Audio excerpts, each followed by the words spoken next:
이사야서를 읽었습니다. 이사야는 이해하려면 두 가지로 이해하면 됩니다. 이사야 전반부와 후반부.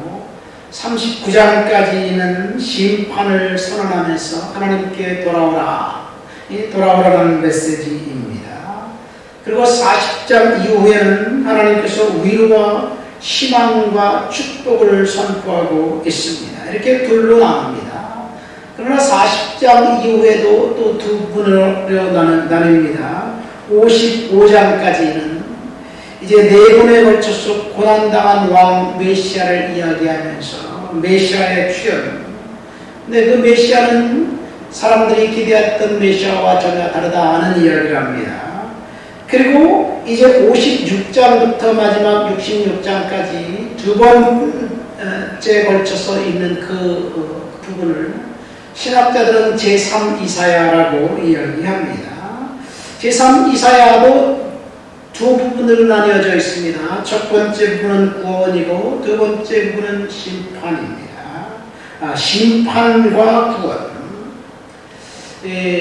그 심판에는 멸망과 파괴가 있고 희망이 있습니다.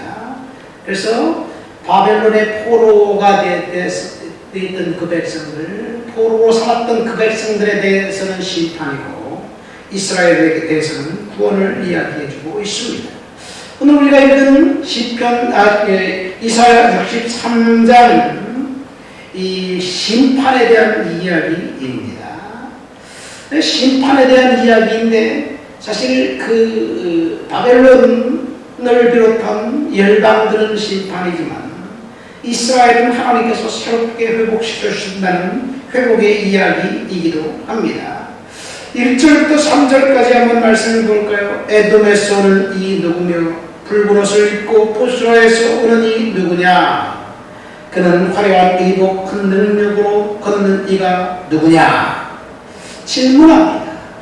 에돔에서 오는 이 붉은 옷을 입고 보스라에서 오는 그 사람, 화려한 의복을 입고 큰 능력으로 와서 심판하시는 그가 누구냐? 질문합니다. 근데 그 질문에 대한 대답은 그는 나다. 그렇게 이야기합니다. 내가 와서 공의를 말하고 구원의 능력을 너희에게 선포할 것이다. 첫 번째 질문입니다. 두 번째 질문, 어쩌여 내 의복이 붉으냐? 2절입니다. 내 옷이 포도주 틀을 밟은 자 같지 않느냐? 그러면서 3절에 포도주 틀을 밟고 있는 구원자, 심판자의 모습을 이야기하고 있습니다. 만민 가운데 나와 함께한 자가 없이 내가 홀로 포도주 틀을 밟았는데 내가 노함으로 말미암아 무리를 밟았고 분함으로 말미암아 짓밟았으므로 그들의 소멸이 내 옷에 튀어 내 의복을 더럽혔다. 자, 여기서 말하는 이 심판하시는 그 전능하신 자, 구원자, 심판하시는 자가 난데 이 나는 이 그 영어로 I am이라고 합니다. 나는 나다 하는 이야기예요. I am 그 한 문장으로는 문장이 완성되지 못합니다. 그 뒤에 목적어가 있든지 보어가 있든지 있어야 되는 거예요. 그런데 I am으로 완성된 문장은 딱 한 분 하나님밖에 없습니다. 출애굽기 3장 14절에 하나님이 모세가 하나님에게 물어보죠. 내가 당신을 어렵사에서 만났는데 누구라고 백성들에게 이스라엘 백성들에게 말하겠습니까? 그러니까 I am이라고 대답합니다. 무거성경은 나는 스스로 있는 자니라 라고 번역되어 있습니다. 이 스스로 있는 자가 하나님이 이제 이스라엘 땅에 오셔서 그 백성들을 심판하시는데 지금 이사야의 청중들은 바벨론의 포로가 되어서 종살이하면서 신앙을 잃고 있었던 그 백성들입니다. 신앙을 잃고 있었던 그 백성들에게 이제 전능자 구원자가 오셔서 포도주 즙틀을 밟아서 으깨니까 그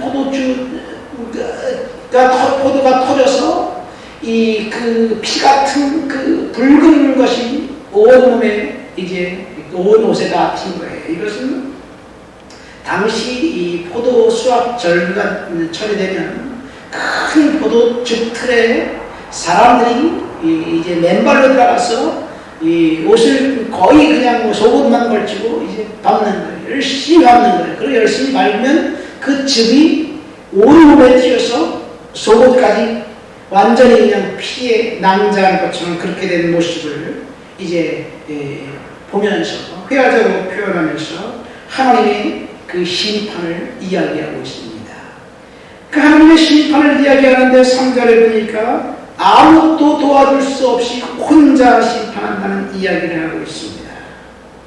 하나님이 큰 시련의 날을 이 땅에 오셔서 적들을 심판하시고 택하신 백성들을 구속하시는데 택하신 백성들을 구속하면서 하나님이 심판하는 모습이 내가 홀로 포도즙을 밟았는데 그렇게 이야기하고 있습니다. 무시무시한 심판은 요한계시록 14장 17절부터 20절까지 그 환상과 중첩됩니다.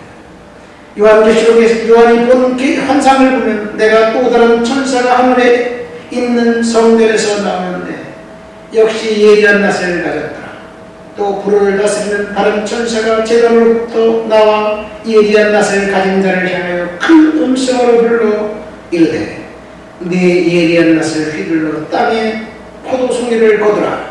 그 포도가 익었느니라 하더라. 천사가 낯을 땅에 휘둘러 땅에 포도를 거두어 하나님의 진노의 큰 포도주 틀에 던지네. 성 밖에서 그 틀이 밟히니 틀에서 피가 나서 말벌레까지 나고 1600 스타디움에 터졌더라. 포도 수확기에 젊은 사람들이 옷을 벗고 포도즙 틀을 밟는 것처럼 그래서 붉은 포도즙이 튀어 온 몸에 이제 선혈이 낭자한 것처럼 보였던 것처럼 하나님이 그 백성들을 심판하실 것이라는 이야기예요. 여러분, 심판은 멸망과 파괴의 날입니다. 누구에게? 멸망당할 수밖에 없는 사람들에게.